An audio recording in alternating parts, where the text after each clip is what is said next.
முக்கிய தேவையா எது தேவைப்பட்டுச்சுன்னு பார்த்தீங்கன்னா, உணவு முக்கிய தேவையா இருந்ததுனால, நாங்களும் இந்த விவசாயத்தை விட்டுறக்கூடாதுன்னு இந்த விவசாயத்தை செய்ய ஆரம்பித்தோம். முன்னோர்லாம் சொல்லுவாங்க, இது ரசாயன உரம் கிடையாது, ஆங்கிலேயரால் திணிக்கப்பட்ட ஒரு உணவு முறை, இதை வந்து நம்ம பயன்படுத்தக்கூடாது அப்படின்ற மாதிரி சொல்லி தருவாங்க. இந்த பூமியில் வந்து நாங்கள் பயிர் சுழற்சி முறையை வந்து கண்டிப்பாக அதை கடைபிடிக்கிறோம். ஒரு டைமு அடியில் கிழங்கு வகைகளை பயிரிட்டோம்னா ஒரு முறை வந்து தலை சத்து உள்ளதை முட்டைகோசு இந்த மாதிரி தலை சத்து உள்ள காய்கறிகளை பயிரிடுவோம். பொதுவாக சொல்லுவாங்க, இங்கே மண் வந்து ரொம்ப மழை பெய்கிறப்போ மண் அரிப்பு ஏற்பட்டுரும், அதில் இருக்க வளமான மண்ணெல்லாம் அரிச்சிட்டு போயிடும் அப்படின்னு சொல்லுவாங்க. இதுக்கெல்லாம் நாங்கள் வந்து மண் திட்டுக்கள் மாதிரி அமைப்போம். மண் திட்டுக்கள் அமைச்சு அந்த வடிகால் வசதியெல்லாம் போதுமானதாக அமைச்சோம்னா அதில் இருக்க சத்துக்கள் வெளியேறாமல் அங்கங்கேயே தங்கிக்கிறதுக்கான சூழலை ஏற்படுத்திக்கணும். நம்மளாக தான் ஏற்படுத்திக்கணும். ஒரு செடி வாடுது அப்படின்னா அந்த இடத்துல என்ன நோய் தாக்கியிருக்கா, இல்லை பயிரில் ஏதாவது மண்ணில் ஏதாவது பூச்சிகள் அதிகமாக இருக்கா, இந்த மாதிரி நம்ம அதை கவனிக்கிறது தான் முக்கியமான நுணுக்கமே.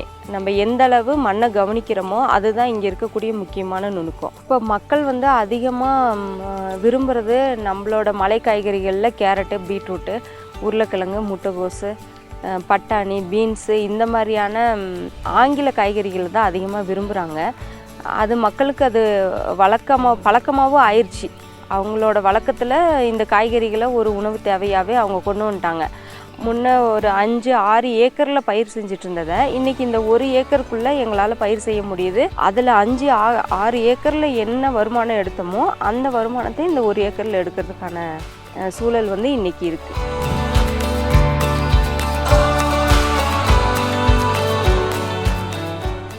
என்னோட பேர் மணிமேகலை. நான் விவசாயம் பண்ணிகிட்ருக்க இந்த ஊரோட பேர் வந்து காசோலைன்னு சொல்லிட்டு நீலகிரி மாவட்டத்தில். எங்களோட முன்னோர்கள் எல்லாருமே விவசாய குடும்பத்தை சார்ந்தவங்க தான். எல்லோரும் விவசாயம் பண்ணிகிட்டு இருந்தவங்க தான். இப்போ என்னோடய தாத்தா பாட்டி அப்படின்னா அவங்க என்னோட சொந்த தாத்தா பாட்டி கிடையாது.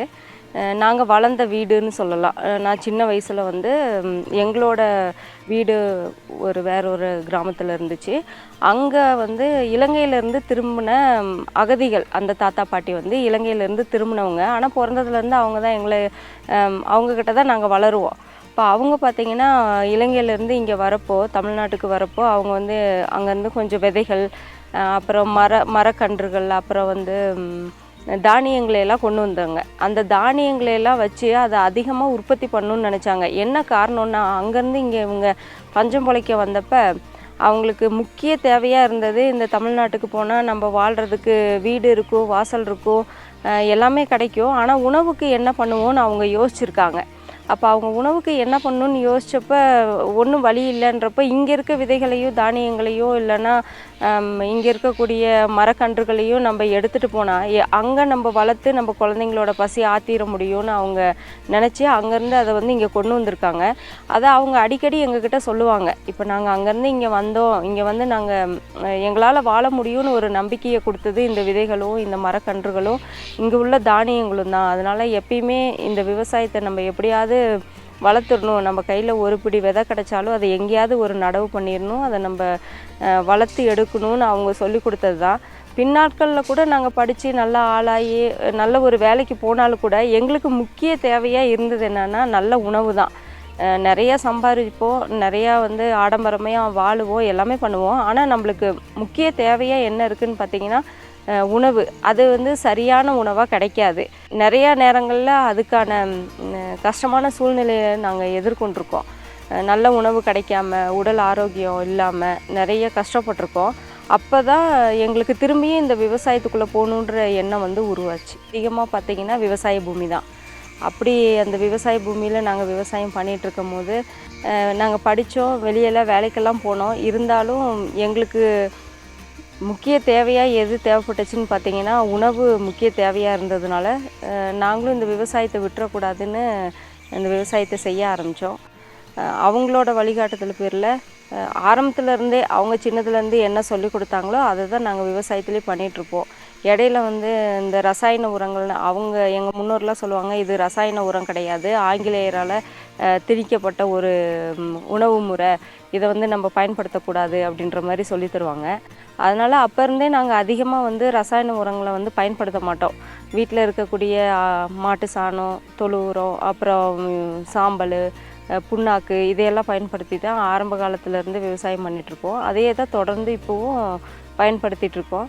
ஆரம்பத்தில் எங்களுக்கு வந்து சொந்தமான விவசாய பூமிகளோ இல்லை விவசாய நிலங்களோ இல்லை. எல்லாமே அவங்க சமதளத்தில் வாழ்ந்தாங்க. இங்கே குடிபெயர்ந்து வந்தாங்க. அப்போ நாங்கள் இங்கே வந்தப்போ இங்கே இருக்க கிளைமேட்டு இதுக்கெல்லாம் விவசாயம் பண்ணணும்னு தோணுச்சு.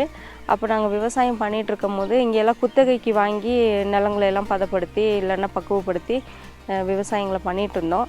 அதுக்கப்புறம் இயற்கை விவசாயம் பண்ணணும் அப்படின்னா நம்மளுக்கு ஒரு சொந்த பூமி இருக்கணும். ஏன்னா நாங்கள் குத்தகைக்கு எடுத்து பண்ணும்போது ஒவ்வொரு முறையும் அந்த பூமியை நல்லா வளமாக்கி கொடுத்துருவோம்.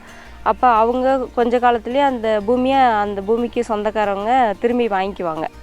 சரி, நாங்கள் இதிலேருந்து விடுபட்டு நம்ம சொந்தமாக ஒரு பூமியை வாங்கி நம்மளோட பூமியிலே விவசாயம் பண்ணணுன்றதுக்காக இந்த 1 ஏக்கர் பூமியை முதல்ல சொந்தமாக வாங்கினோம். இப்போ 15-16 வருடமாக இந்த பூமியில் நாங்கள் தொடர்ந்து விவசாயம் பண்ணிகிட்ருக்கோம். இந்த பூமியில் வந்து நாங்கள் பயிர் சுழற்சி முறையை வந்து கண்டிப்பாக அதை கடைபிடிக்கிறோம். ஒரு டைமு அடியில் கிழங்கு வகைகளை பயிரிட்டோம்னா ஒரு முறை வந்து தலை சத்து உள்ளதை முட்டைகோசு இந்த மாதிரி தலை சத்து உள்ள காய்கறிகளை பயிரிடுவோம். அப்புறம் இன்னொன்று மணி சத்து இருக்கக்கூடிய காய்கறிகள், விதைகள் வரக்கூடிய பயிர்களை பயிரிடுவோம். இது கால சூழ்நிலைக்கு ஏற்ப பனிக்காலத்தில் என்ன விதைகள் வரக்கூடிய தாவரங்கள் அதிகமாக நல்ல வளர்ச்சியை கொடுக்கும். அப்போ அந்த மாதிரியான காய்கறிகளை பனிக்காலத்துலேயும், மழை காலத்தில் நம்ம தலைவகை பயிர்கள் மழை டைமில் இயற்கையாகவே நம்மளுக்கு வந்து அந்த தலை சத்து அதிகமாக கிடைக்குன்றனால தலைவகை பயிர்களை அதிக அளவில் வந்து மழை காலங்கள்லேயும், கிழங்கு வகை பயிர்களில் அதிகமான வெப்ப காலங்களில் கிழங்கு வகை பயிர்கள் பயிரிடும்போது அடியில் வந்து பூச்சி தாக்குதலேருந்து கண்ட்ரோல் பண்ணுறது இந்த பூமியில் நாங்கள் பார்க்குறோம். இதை வந்து நாங்கள் முடிஞ்ச அளவு தொடர்ச்சியாக அதை பண்ணுறோம். அது அப்படி இல்லை, நம்ம இடைக்காலங்களில் இப்போ மழை காலங்களில் கிழங்குகளை பயிரிட்டோம்னா அந்த கிழங்குகள் அதிகமான நோய் தாக்குதல் வராமல் இருக்கிறதுக்கு அந்த கிழங்குகளுக்கு நீர் வந்து நல்லா தேங்கி நிற்காமல் வலிஞ்சு ஓடுற மாதிரியான ஒரு அமைப்புகள்லையோ இல்லைன்னா அந்த மாதிரியான இடங்களை தேர்வு செஞ்சு கிழங்கு வகை பயிர்களை பயிரிடுறது. இந்த மாதிரியான பயிர் சுழற்சி மூலிமா நாங்கள் இந்த 1 ஏக்கர் பூமியை வந்து நாங்கள் வடிவமைச்சு அதுக்கு ஏற்றாற் போல் பண்ணிகிட்ருக்கோம். எங்களுக்கு வந்து இங்கே பெரிய சவாலாக இருக்கிறது தொழு உரம் கிடைக்கிறது ரொம்ப சவாலாக தான் இருக்கும். நாங்களே மாடுகள் வச்சுருந்தாலும் கூட காட்டு விலங்குகளோட தாக்குதல்னால மாடுகள் வந்து அழிஞ்சு போயிடுது. இப்போ நாங்கள் கண்டிப்பாக தொழு உரம் கொடுத்தே ஆகணும். ஏன்னா முக்கிய தேவை, இயற்கை விவசாயத்துக்கு முக்கிய தேவையாக இருக்கிறது தொழு உரங்கள் மிக முக்கிய அவசியம். அப்போ அந்த தொழு உரங்களை நாங்கள் அதிகமாக பயன்படுத்துகிறோம்.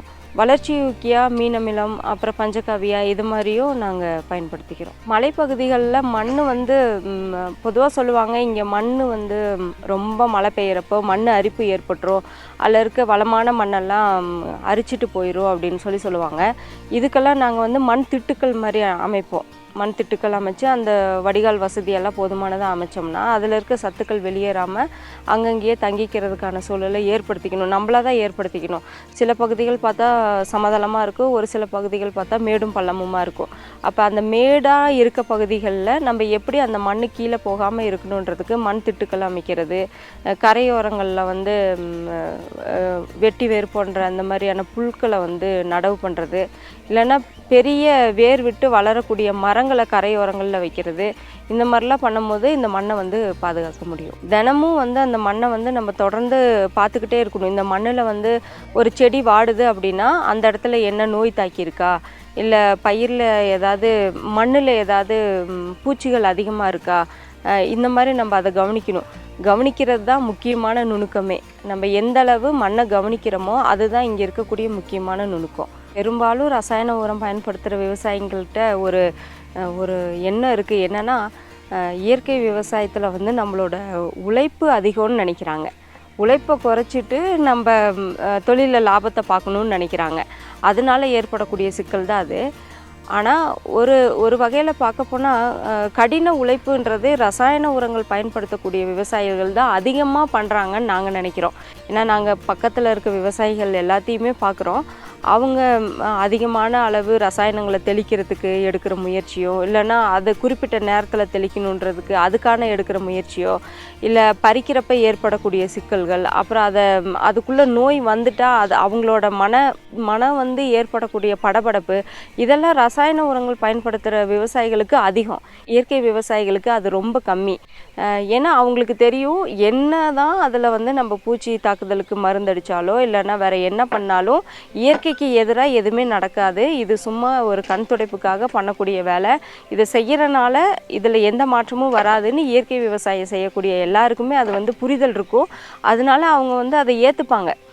சரி, இந்த செடியில் இன்றைக்கி ஒரு சீக்கு வந்துருச்சு அப்படின்னா இது இந்த கிளைமேட்டுக்கு, இந்த மழை சூழ்நிலைக்கு, இல்லைன்னா இந்த குளிர் சூழ்நிலைக்கு இங்கே இது வரக்கூடிய இயல்பான ஒன்று தான் அப்படின்னு இந்த இயற்கை விவசாயிகள் அதை வந்து ஏற்றுக்குவாங்க. ஏற்றுக்கிறப்போ அவங்களுக்கு அதில் வரக்கூடிய நஷ்டத்தையும் அவங்க ஏற்றுக்கிற மனப்பக்குவத்துக்கு முன்னாடியே வந்துடுவாங்க. ஆனால் ரசாயன உரம் பயன்படுத்துகிறவங்களுக்கு அப்படி முன்னாடியே வரக்கூடிய சூழல் வராது.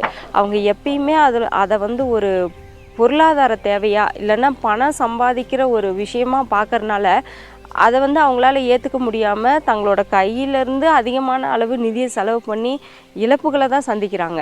இதுதான் அது ரெண்டுக்கும் உள்ள பெரிய சிக்கலாக இருக்குது. இப்போ மக்கள் வந்து அதிகமாக விரும்புகிறது நம்மளோட மலை காய்கறிகளில் கேரட்டு, பீட்ரூட்டு, உருளைக்கிழங்கு, முட்டைகோஸு, பட்டாணி, பீன்ஸு இந்த மாதிரியான ஆங்கில காய்கறிகள் தான் அதிகமாக விரும்புகிறாங்க. அது மக்களுக்கு அது பழக்கமாகவும் ஆயிடுச்சு. அவங்களோட வழக்கத்தில் இந்த காய்கறிகளை ஒரு உணவு தேவையாகவே அவங்க கொண்டு வந்துட்டாங்க. அப்போ நாங்களும் அதுக்கு ஏற்ற மாதிரி மக்களுக்கு ஏற்ற மாதிரியான ஒரு உணவு வந்து உற்பத்தி பண்ணுறோன்ற சூழ்நிலைக்கு நாங்களும் வந்துட்டோம். அப்படின்றப்ப நாங்கள் இங்கே எங்களோட பூமியில் உருளைக்கிழங்கு, கேரட்டு, பீட்ரூட்டு, முள்ளங்கி, முட்டைகோஸு இந்த மாதிரியான காய்கறிகளை தான் அதிகமாக பயிரிடுறோம். நாட்டு காய்கறிகள்னால் இங்கே விளையக்கூடிய அவரை வகைங்க, மொச்சைகள், துவரை வகைகள் இதையும் பயிரிடுறோம். பட்டாணி இந்த மாதிரியான பயிர்களையும் பயிரிடுறோம். இதுக்கு எங்களுக்கு சந்தை வாய்ப்புகள் வந்து நீலகிரி மாவட்டத்திலேருந்து தோஃபான்ற அமைப்பு மூலயமா எங்களுக்கு சந்தை வாய்ப்புகள் வந்து உருவாக்கி தராங்க. அவங்களோட ஒத்துழைப்பும் இல்லை அவங்களோட நல்ல எண்ணத்தோடு அவங்க பயணிக்கிற அந்த குழுவில் நாங்களும் இருக்கிறனால எங்களோட சந்தை வாய்ப்புன்றது எங்களுக்கு பெரிய சிக்கலாக இருக்கிறதில்ல. முன்னெல்லாம் வந்து நாங்கள் அதிகமாக உற்பத்தி பண்ணுவோம்.